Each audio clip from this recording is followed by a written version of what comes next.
Hello guys, how long has it been? 5, 10, 25 years? I'm here to make a video. Tales from the Borderlands is something I wanted to talk about today. I talked about The Walking Dead Season 2 and Game of Thrones Episode 1.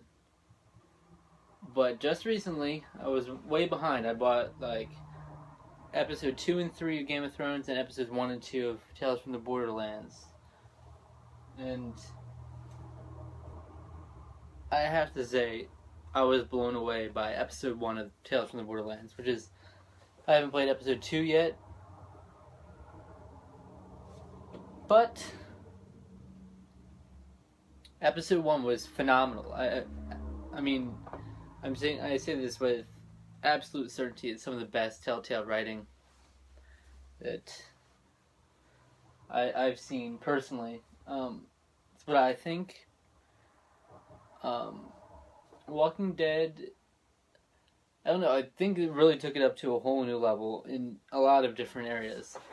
First thing, I felt the engine went way smoothly than it did even in the most recent episodes I played of Game of Thrones. They've had a lot of choppy issues. And I thought it was actually just my 360, but I've seen people online who actually had choppy issues on the PC version, which is pretty disappointing. It was the same parts, so you can tell they had time to fix all that, but they didn't. Tales from the Borderlands, it was really smooth for the most part. I can't recall a time. There probably were a couple of very minute times that actually had those issues, but other than that, I think it ran pretty darn smoothly. And another thing I completely respect about the game is its take on humor, which is a big thing I'm all about, is comedy. And you don't see comedy in video games that much, and I think they pulled it off pretty darn well with Tales from the Borderlands also. Just some lines were executed brilliantly, and again, also the voice acting was really good in that game too.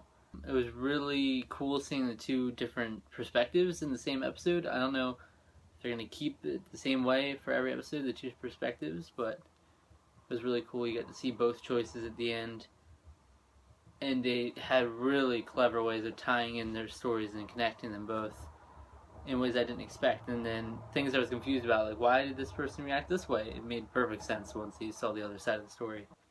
And then yeah, brilliant comedy. Like there's certain scenes which are like completely imaginary because it's from a storytelling perspective from one of the main characters, and it's just really cool. They had some really interesting decisions too, which I really liked.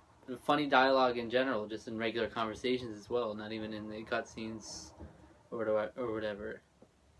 And also I'd say that the quick time events were pretty darn on point with this one as well. A little more engaging. I think Telltale's working on that a little bit with like more action scenes and whatnot. Like I said, the first season of Walking Dead, really slow in terms of gameplay and pretty poor in terms of core gameplay, not the actual story, was what carried that game completely. The Wolf Among Us really picked it up with the action sequences and everything. But I thought for this game was like one of the most well-rounded, possibly one of the top ones of Telltale. Just based on the first episode alone, hopefully they can keep that consistency. But it was really cool. The art style worked flawlessly with the Borderlands graphics, of course. And also, I should probably have prefaced it by saying I played quite a bit of Borderlands. Maybe like 15 hours. That's a really just random guess, but I wasn't even really paying attention to the story the whole time I was playing that. But I didn't play Borderlands 2, or Borderlands the pre-sequel, and I was able to get engaged in the story all the same. It didn't affect me. Maybe a certain part or two would have been more endearing if I was a more hardcore fan of the series, but still, as a Telltale game by itself, really cool. I encourage you all to get it. $5 if you're unsure, just to get the first episode. Season Pass, I regret not getting the Season Pass for any of the Telltale games. I always end up just buying every episode individually because they don't have the money at the time. And actually, the whole Borderlands world, yeah, just keep going. the whole Borderlands world, how it kind of exposed, it brings the whole world together, it ties in a lot of loose ends, and it actually is making me intrigued and kind of want to go back to the first Borderlands.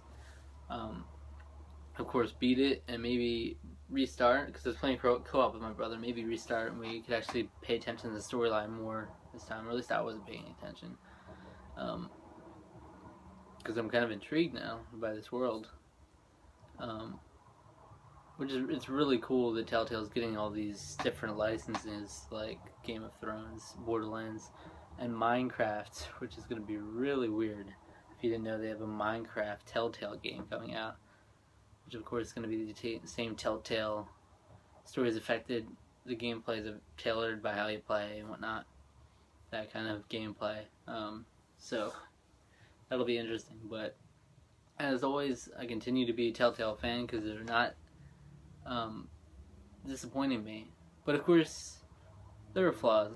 The biggest of which is the kind of illusion of choice that Telltale offers. That's kind of Telltale in general, though, where it's like, wow, in the moment I was really torn between the decisions, but afterwards I realized it wouldn't have affected it either way. I could have said something completely reckless and still ended with the same result, and it's kind of disappointing.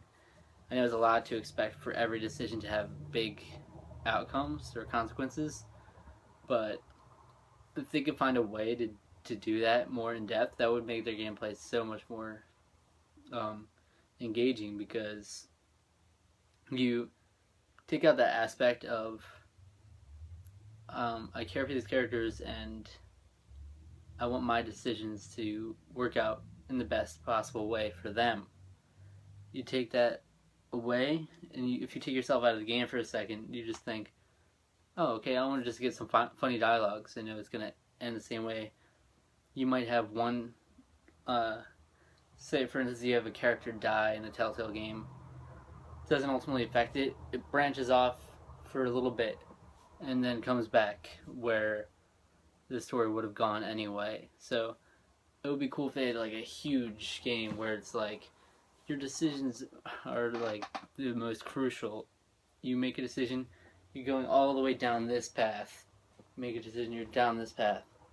Maybe intertwine, go all throughout, but that would be really difficult to do, I know. I'm probably asking for too much, but anyways, yeah, more videos on the way. I'm trying to work at an angle with this.